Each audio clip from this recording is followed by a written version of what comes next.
ভালো মানুষ দিয়ে রাষ্ট্র চালানো খুব কঠিন, এখানে দক্ষতা লাগে। এবং অদ্ভুত ব্যাপার হলো যে সোশ্যাল মিডিয়া না আসা পর্যন্ত, ভাইরাল না হওয়া পর্যন্ত সরকার নড়ে চড়ে বসে না। 6 আগস্ট সকালবেলা হিজবুত তাহরির ঢাকা ইউনিভার্সিটির মতো জায়গায় প্রকাশ্যে মিছিল করেছে। এখন যে কোনো খারাপ পরিস্থিতি হলে সেটা সরকারের এগেনস্টে যায়, যে আমরা এখনো সংস্কার শুরুই করি। প্রত্যেকটা ন্যাশনাল ইলেকশনের আগে আইন শৃঙ্খলা পরিস্থিতি খারাপ হয়। 70-এর নির্বাচনের আগে বন্যা হয়েছে বাংলাদেশের হিস্ট্রিতে, সবচেয়ে ম্যাসাকার বন্যা হয়েছে। আওয়ামী লীগের বাইরের যত দল তারা সবাই সরকারের অংশীদার, সবার মতামত নিয়ে সরকারকে গঠিত হয়েছে।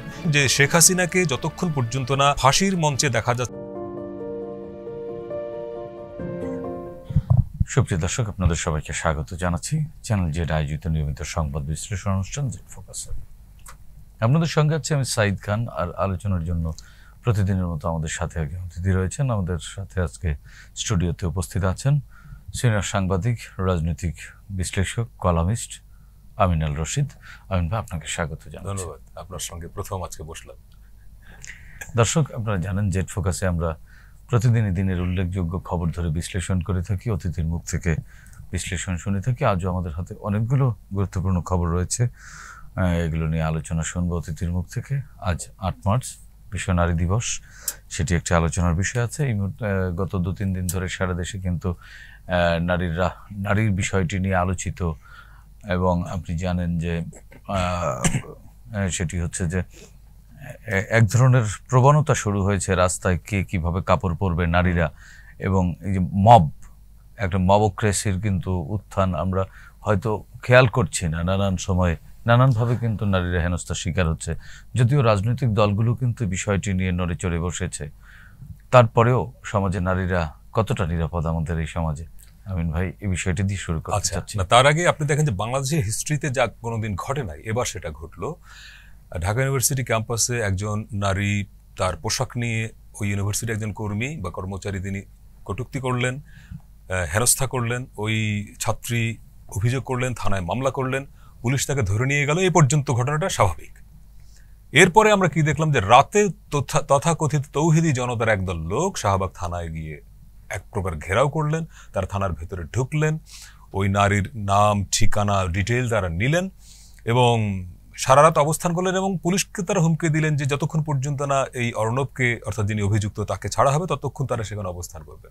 এবং সত্যি সত্যি তারা পরদিন সকাল 9:30 পর্যন্ত শাহবাগ থানায় অবস্থান করলেন। এ পর্যন্ত আপনি মেনে নেন। তারপরে কি হলো?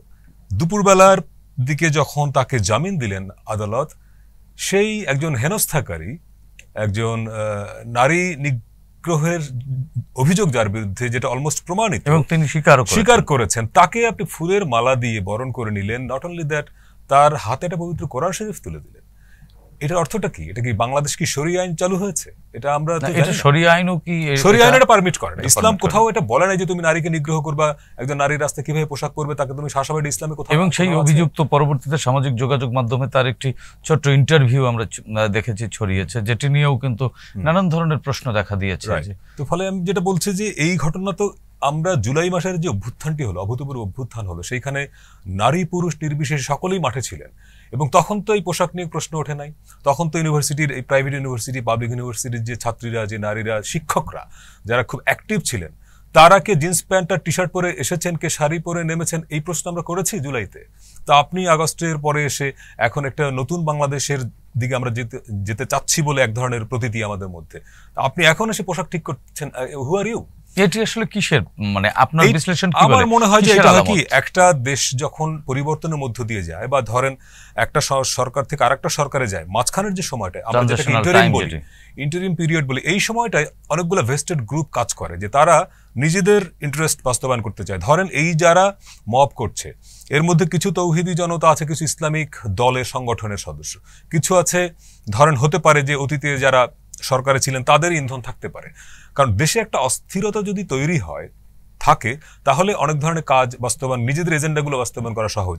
এবং এইসব ইস্যুতে আপনি খেয়াল করবেন, আনফর্চুনেটলি বলতে হচ্ছে যে, নাম উল্লেখ না করি আমি, সোশ্যাল মিডিয়ায় খুব আলোচিত যারা ইসলামিক স্কলার হিসেবে আমরা চিনি, ওনাদের কথাবার্তাও কিন্তু অ্যাপারেন্টলি মনে হয় যে ওনারাও এই নারীদেরকে আমরা যেভাবে দেখে অভ্যস্ত বাংলাদেশে, এই দেশের নারীরা, ধরেন মিডল ইস্টের একজন নারী, ইরানের একজন নারী যেভাবে রাস্তায় বের হবেন, বাংলাদেশের একজন নারী সেভাবে বের হবেন না। কারণ আমাদের দেশটা এখন পর্যন্ত তো আমরা ওই শাসনে যাই নাই।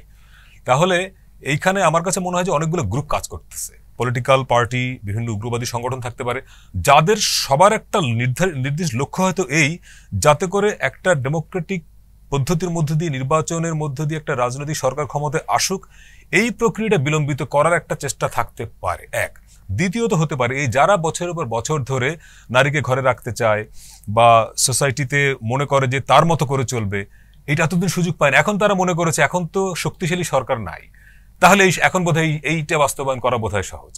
সুযোগ নিতে চাচ্ছেন কিনা আমি জানি, এটা গোয়েন্দা বাহিনীর উচিত হবে ইনভেস্টিগেট করা, যে সত্যি সত্যি এই যে যারা তৌহিদি জনতার নামে যারা খেলা বন্ধ করে দিল। আপনি মজার ব্যাপার দেখেন, জয়পুরহাটে খেলা বন্ধ করলো নারীদের, প্রধান উপদেষ্টা নিজে একটা শক্ত স্টেটমেন্ট দিলেন, তার ঠিক 7 দিনের মাথায় রংপুরে একই ঘটনা ঘটলো। তার মানে কি আপনি প্রধান উপদেষ্টার বিবৃতিকেও বা হুঁশিয়ারিকেও আমলে নিলেন না, তাহলে তারা কারা? এদের ক্ষমতার উৎসটা এটা গোয়েন্দা বাহিনী জানে না? আপনারা আমার অনেক ভালো জানে তারা। এখন ফাইন্ড আউট করা দরকার যে এই লোকগুলো কারা, এরা কি পলিটিক্যাল পার্টির লোক, কোনো উগ্রবাদী সংগঠনের লোক? তাহলে ধরেন এইখানে সরকারকে খুব অ্যাক্টিভ রোল প্লে করতে হবে। কিন্তু আমরা দেখছি যে 5 আগস্টের পরে, মানে 8 আগস্ট থেকে এই সরকার দায়িত্বে আছে, তো এই ইস্যুতে, মব ইস্যুতে সরকারের ভূমিকা একেবারেই সন্তোষজনক না আসলে। কিন্তু সরকার তো নানান সময় নানান ধরনের উদ্যোগ নিয়েছে, যেটি দৃশ্যমান কিছু অগ্রগতি তো আছেও। কিরকম অগ্রগতি? এই যেমন অর্ণবকে ধরলো, এটা কি অর্ণবকে ধরার পরে এই আমি এটা বলা ঠিক হবে কিনা, আদালত এই ঘটনায় জামিন দিলেন কেন আমি জানি, এটা আদালত অবমাননা হয় কিনা, সরি, এটা কি? এবং ওই নারী আপনি জানেন কিনা যে সে কিন্তু অলরেডি মামলা প্রত্যাহারের আবেদন জানিয়েছেন। এবং মবের যে কোনো ধরনের মবের ব্যাপারে তো কড়া হুঁশিয়ারি, এবং আইন শৃঙ্খলা বাহিনী কিন্তু বেশ তৎপর, অনেকে নানান জায়গায় কিন্তু আটক হচ্ছেন। আপনি দুজন উপদেষ্টা বক্তব্য আমি কোট করি। স্বরাষ্ট্র উপদেষ্টা বলেছেন যে জনগণ যখন উচ্ছৃঙ্খল হয়ে যায় আইন শৃঙ্খলা বাহিনী কিছু করতে পারে না। তার কয়েকদিন আগে সৈয়দ রিজওয়ান হাসান বলেছেন যে আইন শৃঙ্খলা বাহিনী দিয়ে এটা ঠিক করা যাবে না, মানুষকে সচেতন হতে হবে। মব যারা করে তারা সচেতন হবে কেমনে? আপনি আমি তো সচেতন, আপনি আমি কি মব করি নাকি? তো যারা মব করে তাদের তো আপনি অ্যাকশন নিতে হবে। এখন সরকার কি অ্যাকশন নিচ্ছে? গত 8 আগস্ট বা 5 আগস্ট থেকে যতগুলো মাজার মসজিদে আক্রমণ হয়েছে, কবরস্থানে আগুন দেওয়া হয়েছে, যতগুলো এই মবের নামে যতগুলো কয়টা লোককে ধরেছে মব করার জন্য, এবং ভিডিও ফুটেজ আছে না, ধানমন্ডি 32 নম্বরে যা ঘটেছে সেটা মব না? এটাকে আপনি কি বলবেন? কয়জনকে অ্যারেস্ট করেছেন? তাহলে সরকার তো হুমকি দিচ্ছে, সরকারের কাজ তো হুমকি দেওয়া, বিবৃতি দেওয়া না, সরকার তো অ্যাকশন নিবে। এবং এই যে ঢাকা ইউনিভার্সিটির ঘটনাটা এত ফোকাস কেন হলো? প্রথমত ঢাকা ইউনিভার্সিটি, দ্বিতীয়ত সোশ্যাল মিডিয়ায় এটা মানে ছড়িয়ে গেছে।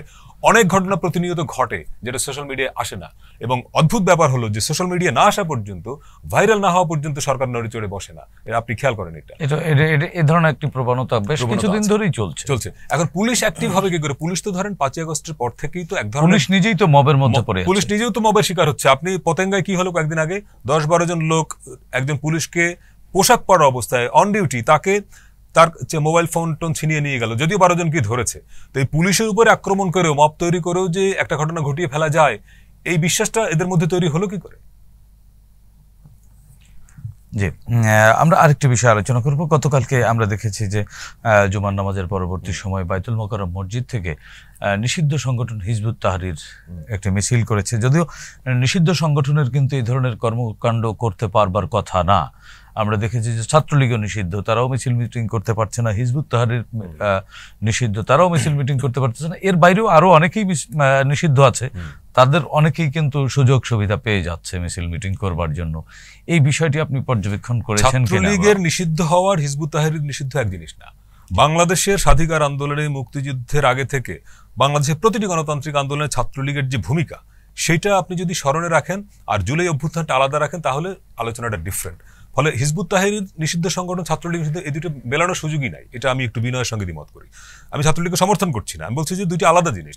হিজবুত তাহরির হচ্ছে ইন্টারন্যাশনালি একটা জঙ্গি সংগঠন হিসেবে পরিচিত, এবং বাংলাদেশে আপনি খেয়াল করবেন যে অনেক বছর ধরেই তারা বেশ সক্রিয়, এবং আপনিও দীর্ঘদিন ধরে সাংবাদিকতা করেন, আমরাও কিন্তু মাঠের অনেক খবর জানি হিজবুত তাহরিরকে কারা পৃষ্ঠপোষকতা করে বাংলাদেশে। ঢাকা ইউনিভার্সিটি থেকে শুরু করে অনেক প্রমিনেন্ট প্রাইভেট ইউনিভার্সিটি ছাত্র শিক্ষকদের অনেকেই এই সংগঠনের সঙ্গে যুক্ত বলে আমরা শুনেছি, এবং বিভিন্ন গোয়েন্দা সংস্থা বলেন, আইন শৃঙ্খলা বাহিনীতে আমাদের যারা ঘনিষ্ঠজন আছেন তারাও কিন্তু এটা বলেন। কিন্তু কয়জন অ্যারেস্ট হয়েছেন, কতজনকে এই নজরদারির মধ্যে রাখা হয়েছে সেটা আমরা জানি না। এবং আপনি মজার ব্যাপার দেখেন, হিজবুত তাহরির যে পোস্টারের যে রং, ব্ল্যাক অ্যান্ড অরেঞ্জ, এই রঙের পোস্টার কিন্তু আমরা সারা বছর কম বেশি ঢাকা শহরে দেখেছি, আওয়ামী লীগের আমলেও দেখেছি। কিন্তু সিগনিফিকেন্টলি আপনি খেয়াল করেন, 5 আগস্ট বাংলাদেশে সরকারের পরিবর্তন হলো, পট পরিবর্তন হলো। 6 আগস্ট সকালবেলা হিজবুত তাহরির ঢাকা ইউনিভার্সিটির মতো জায়গায় প্রকাশ্যে মিছিল করেছে। তো ঢাকা ইউনিভার্সিটির মতো অতি সেন্সিটিভ একটা জায়গায় হিজবুত তাহরির কি করে প্রকাশ্যে মিছিল করলো, এবং সেই মিছিলের থেকে কয়জনকে অ্যারেস্ট করেছে পুলিশ? এক। এখন আপনি বলতে পারেন 6 তারিখে তো সরকার ছিল না, 5 থেকে 8 তারিখ সরকার ছিল না, আচ্ছা ঠিক আছে মানলাম।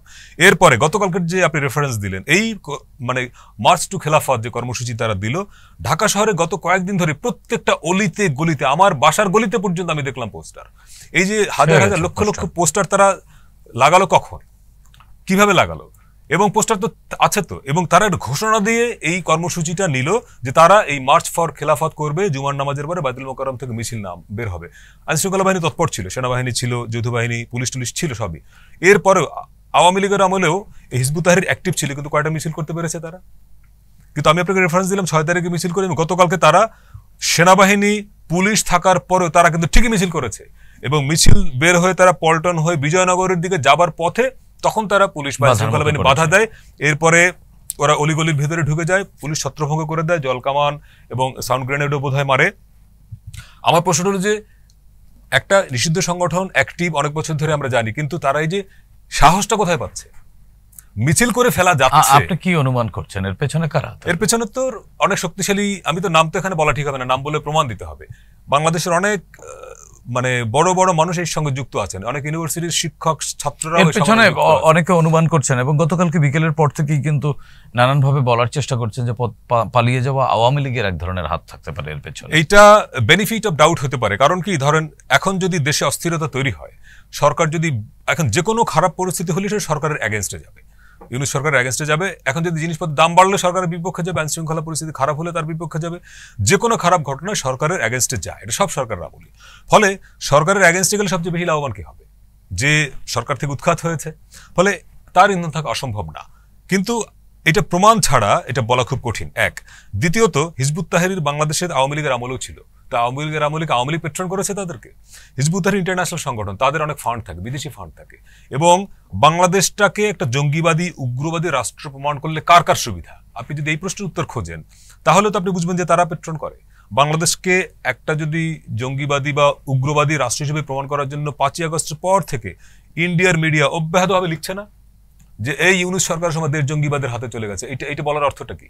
এবং এইটা কখন বলা যায়? এই যে আপনি নারী নিগ্রহের কথা বললেন, যখন নারীদের পোশাক নিয়ে চলার স্বাধীনতা নিয়ে প্রশ্নের মুখে পড়বে, হিজবুত তাহরির মতো সংগঠন মিছিল করতে পারবে, তখন কিন্তু এটা ফোকাস করা সহজ, এই দেখো আমরা যা বলেছিলাম।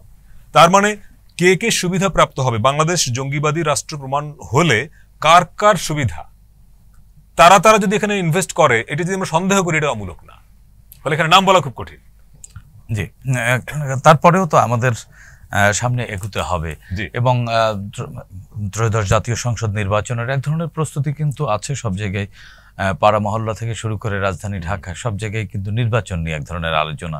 যদিও নির্বাচনের দিনক্ষণ এখনো ঠিক হয়নি, তারপরেও অন্তর্বর্তীকালীন সরকার একটা টেন্টেটিভ সময়ের কথা জানান দেওয়ার চেষ্টা করছেন যে ডিসেম্বর বা মার্চ এর মাঝামাঝি সময় বা ডিসেম্বরে হতে পারে। আপনার কি অবজারভেশন আসলে এই নির্বাচন?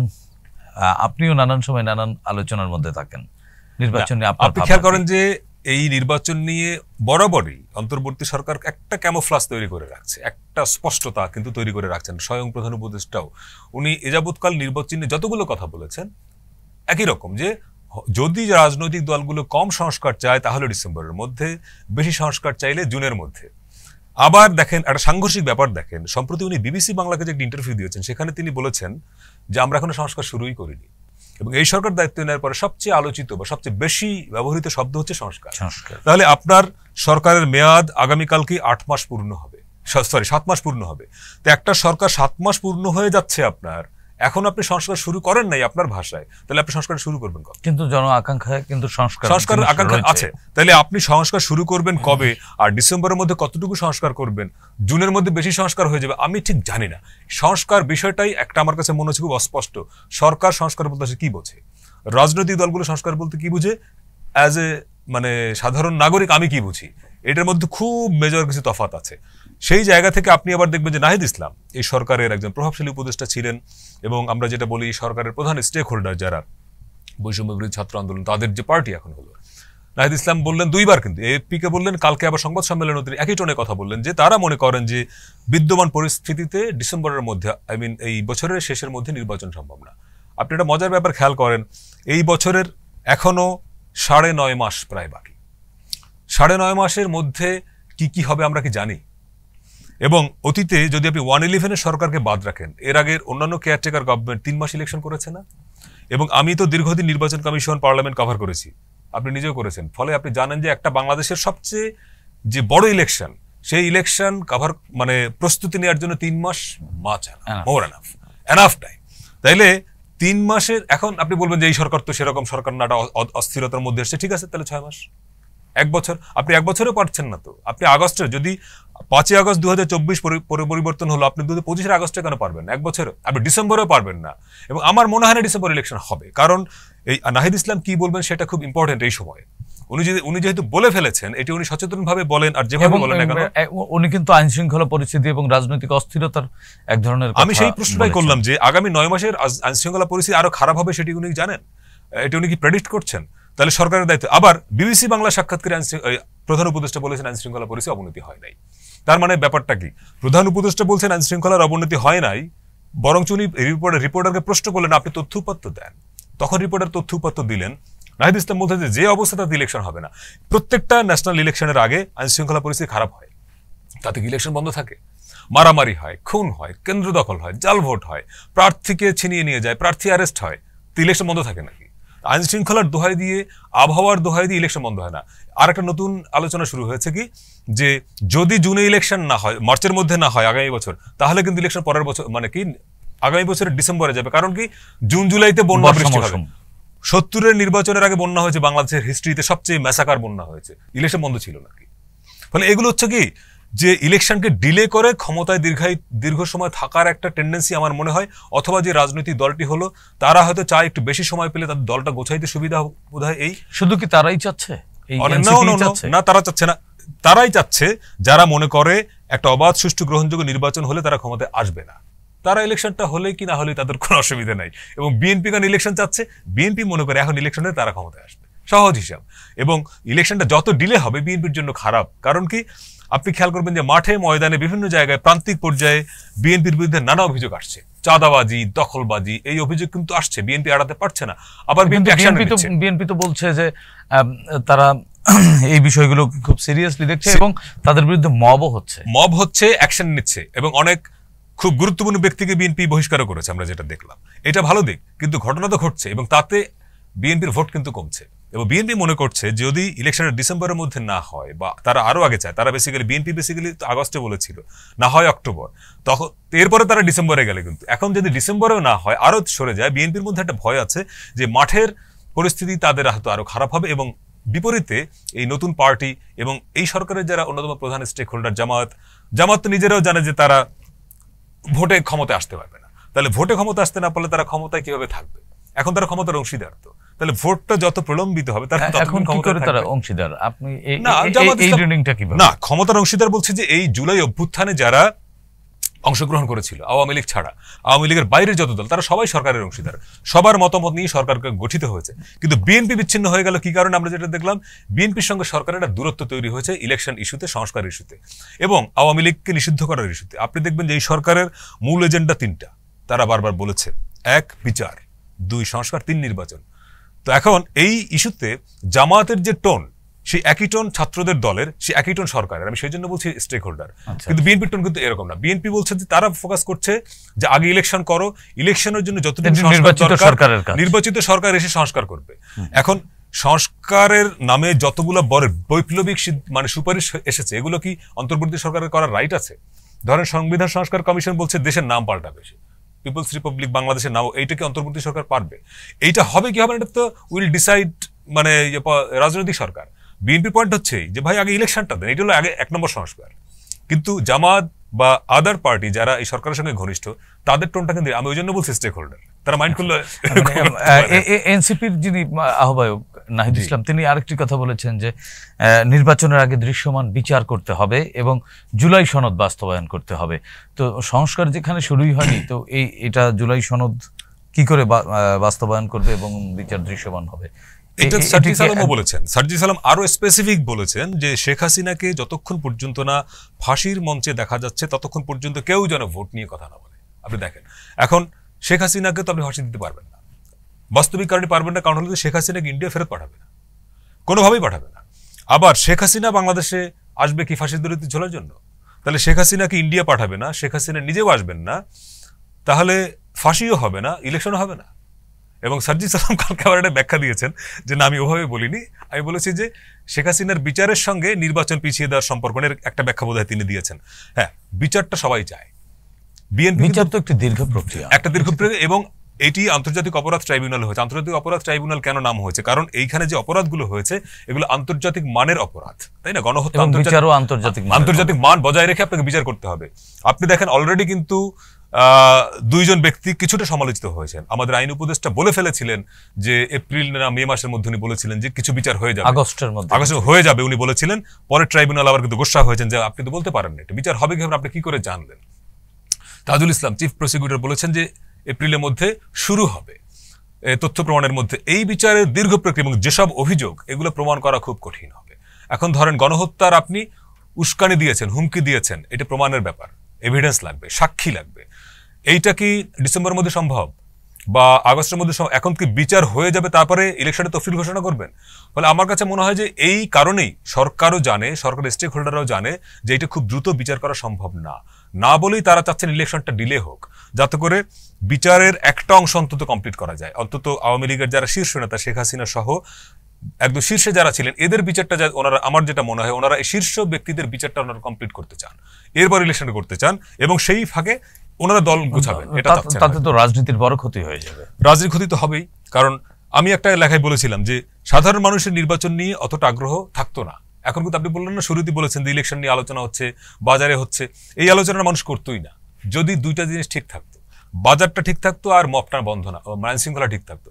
মানুষ এবং 5ই আগস্টের পরে গতকালকেই কোনো একটা পত্রিকা রিপোর্ট করলো যে প্রায় 1 লক্ষ কর্মী বেকার হয়েছেন শুধু গার্মেন্টস সেক্টরে, মানে এই যে শিল্প কারখানায়। এর বাইরে আমরা আমাদের পরিচিত প্রচুর মানুষকে জানি, অনানুষ্ঠানিক অনেক শ্রমিক, অসংখ্য মানুষ, লক্ষ লক্ষ মানুষের চাকরি নাই, অনেকের বেতন অনিশ্চিত, অনেকের ফ্যাক্টরি বন্ধ। তাহলে ইকোনমির অবস্থা খারাপ, জিনিসপত্রের দাম এখন তুলনামূলকভাবে স্বস্তিতে আছে, কারণ শীতের সবজিটা বাজারে অ্যাভেলেবেল। বাজার নিয়ে মানুষের মধ্যে অতটা অস্বস্তি নাই, কিন্তু আইন শৃঙ্খলা তো আপনি নিয়ন্ত্রণে রাখতে পারছেন না, মপ তো বন্ধ করতে পারছেন না। 50 জন 100 জন লোক ঢুকে বাসায় গিয়ে আপনি একটা মব তৈরি করে ডাকাতি করতে পারছেন। এইসব কারণে মানুষের মধ্যে মবের বিরুদ্ধে কথা বললে আরেক ধরনের মব হচ্ছে। এবং আপনি খেয়াল করবেন যে মাহফুজ আলম উপদেষ্টা ডেভিল হান্ট যখন অপারেশন শুরু হয়, তারপরে যখন মব বন্ধ হচ্ছিলেন, উনি তখন স্ট্যাটাস দিয়েছিলেন ফেসবুকে যে যারা মব করবেন তাদেরকে ডেভিল হিসেবে চিহ্নিত করা হবে। পরে মাহফুজ নিজেও কিন্তু সোশ্যাল মিডিয়া ট্রলের শিকার হলেন। পরে মাহফুজ আবার একটা দীর্ঘ স্ট্যাটাস দিয়ে বলেন না, আমি ওভাবে বলিনি, আমি সতর্ক করেছি, ভয় দেখাইনি। তো দেখেন যে সরকারকেও ভয় পেতে হচ্ছে, সরকারও মবকে ভয় পাচ্ছে। তো মানুষ যদি দেখতো যে না, আইন শৃঙ্খলাটা ঠিক আছে, মানুষ নিরাপত্তা বোধের মধ্যে আছে, বাজারটা ঠিক আছে এবং মানুষের কাজের অসুবিধা নাই, অর্থনৈতিক অবস্থাটা স্টেবল আছে, তাহলে কিন্তু ভোট নিয়ে এত কথা বলতো না। আমিন ভাই, এখানে আমার একটু কথা আছে। ধরেন ইউনূস সরকারের তো কোনো প্রকার হারাবার কিছু নেই বা পাওয়ারও অনেক কিছু নেই। ইউনূস সরকার কিন্তু অনেক কাঙ্ক্ষিত একটি সরকার। সুতরাং ইউনূস সরকার যদি আইন শৃঙ্খলা পরিস্থিতি বা যাবতীয় পরিস্থিতি নিয়ন্ত্রণে আনতে না পারে, সেক্ষেত্রে কি নির্বাচিত সরকার সেটি আনতে পারবে? আমি এটা খুবই বাস্তব, খুবই যৌক্তিক প্রশ্ন। আগামীতে যে সরকারি ক্ষমতা আসুক, ধরেন ডিসেম্বর ইলেকশনটা হোক আর মার্চে হোক, ওই সরকারের জন্য দেশ চালানো খুব কঠিন হবে। কারণ আপনি খেয়াল করেন যে জুলাই অভ্যুত্থানের পরে একটা ম্যাসাকার হয়েছে। তো রাষ্ট্রটা আইন শৃঙ্খলা স্টেবল থাকে কাদের দ্বারা?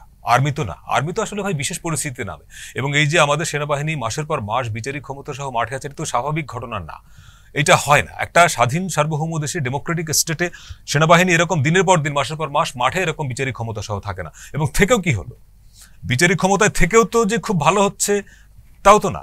এবং পুলিশের তো আসলে মাজা ভেঙে গেছে, তাই না? জুলাইতে আমরা তাদের এটাই তো। এখন আগামীতে যেই সরকারি ক্ষমতায় আসুক তাদের পক্ষে এটা খুব কঠিন হবে এই সিস্টেমে আনা। কিন্তু তারপরেও রাজনৈতিক সরকারের যে একটা ম্যান্ডেট থাকে, রাজনৈতিক সরকারের যে একটা হ্যাডম থাকে, এটা অনির্বাচিত সরকারে থাকে না। এবং এই সরকারে যারা আছেন তারা কেউই তো ভাই রাজনৈতিক ব্যক্তিত্ব নন। রাষ্ট্র চালানো এবং 2-1 জন লোকের প্রশাসনিক ক্ষমতা আছে, ধরেন পররাষ্ট্র উপদেষ্টা বা ব্রিগেডিয়ার সাখাওয়াত সাহেব। এর বাইরে বাকি যারা সবাই তো সিভিল সোসাইটির লোক। সিভিল সোসাইটি একটা এনজিও চালানো আর রাষ্ট্র চালানো এক জিনিস। সবাই ভালো মানুষ, ধরেন খুবই, আমরা ফরিদা আপার কথা বলি, অসম্ভব ভালো মানুষ, মাদারলি। কিন্তু রাষ্ট্র চালানো একটা ডিফারেন্ট দক্ষতার ব্যাপার। ভালো মানুষ দিয়ে রাষ্ট্র চালানো খুব কঠিন, এখানে দক্ষতা লাগে। ফলে এই সেনাবাহিনী বলেন, পুলিশ বলেন, আমলাতন্ত্র ভেঙে গেছে না, সরকারের প্রত্যেকটা প্রতিষ্ঠান তো ভেঙে গেছে। এনাদেরকে নিয়ে আবার আগের সরকারের লোকজনও তো আছে, সবাইকে তো আপনি 100% তো বাদ দিতে পারবেন না। এটা বাস্তবসম্মতও না। আবার আগের সরকারে সবাই কি চোর, সবাই কি খারাপ ছিলেন? এখন আপনাকে টু দি পয়েন্টে যেতে হবে। ধরেন এই সরকারে যারা উপদেশ কি বলে সচিব, কোনো সচিব সম্পর্কে তো আমরা সোশ্যাল মিডিয়ায় নানা রকম কথাবার্তাও শুনি, হ্যাঁ? তাহলে খুব কঠিন, মানে এই সরকারের, আপনি যেটা বললেন ইউনূস সরকারের হারাবার কিছু না, এটা যেমন ঠিক, আবার ওনারা যে চালাবেন যাদেরকে, সেই দক্ষতাটা আছে কিনা।